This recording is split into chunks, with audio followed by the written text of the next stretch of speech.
Guantanamo Bay on when the earthquake hit, and when the earthquake hit, we felt it in Guantanamo Bay. We gathered as many supplies from Guantanamo Bay as possible: blankets, food, medical supplies, whatever we could get from Guantanamo Bay, we loaded on board, and that afternoon we set sail for Haiti. When we arrived in Port-au-Prince and I started to see the debris in the water, specifically things like clothing, children's backpacks, shoes, deceased animals and persons, I think it really started to hit everyone what exactly we were going to see on land. Well, we had done combined operations with the Haitian Coast Guard about 6 months earlier on a different patrol. We were happy to see them, and they were happy to see us, and we were there to help them in any way possible. We had a plan with 4 major accomplishments that we wanted to take care of. Peer surveys was one of them. We had to know where we could land supplies.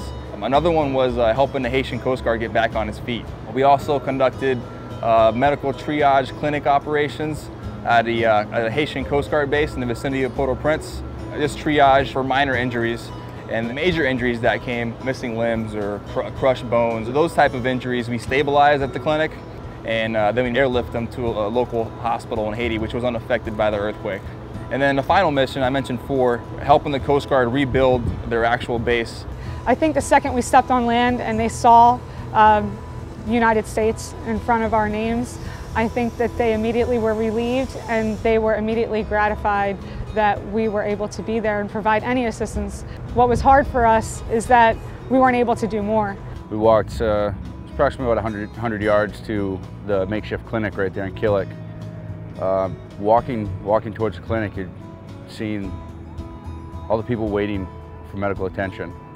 All my medical experience has just been first aid and CPR classes that I've gotten through the Red Cross, through the Coast Guard. Went in and tried taking care of the people that needed the most attention right away. One day I went from being a mechanic, working on engines, to working on people. You know, just bandaging people up, splints, sutures, learn how to mix penicillin.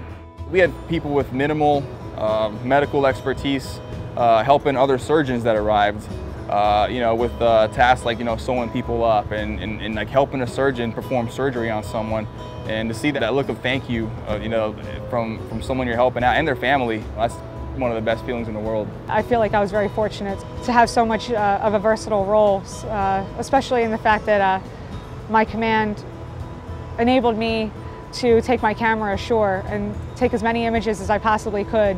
When it came to personal accomplishments, I think the most rewarding for me was to be able to take those images, bring them back to the cutter, and have our command disseminate them throughout the media, so that way the rest of the world could really see how grief-stricken this country was, and how much the Coast Guard really is needed, not only in our country but in others as well. The first day there were many emotional moments where I wanted to just cry for people, but I was like, that's not what they need to see right now. They need to see hope in us. One of the critically injured persons that we brought on board Tahoma to get airlifted with the helicopter, we thought she had a stillborn in her birth canal, and we thought if we left her overnight that she was going to pass away. And when we brought her to the ship, she started delivering the baby. The baby was alive. So we delivered the baby right on the flight deck. The nice thing about it was, with all the destruction that was going on and the loss of life in Haiti, we had this woman come on board and bring new life into the world. And she was healthy, the baby was healthy.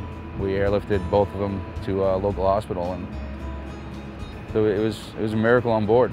There's probably not a day that goes by, I know myself, I think about those patients that I helped medevac, and I think about the conversations that I had, and I think about those pictures that I took.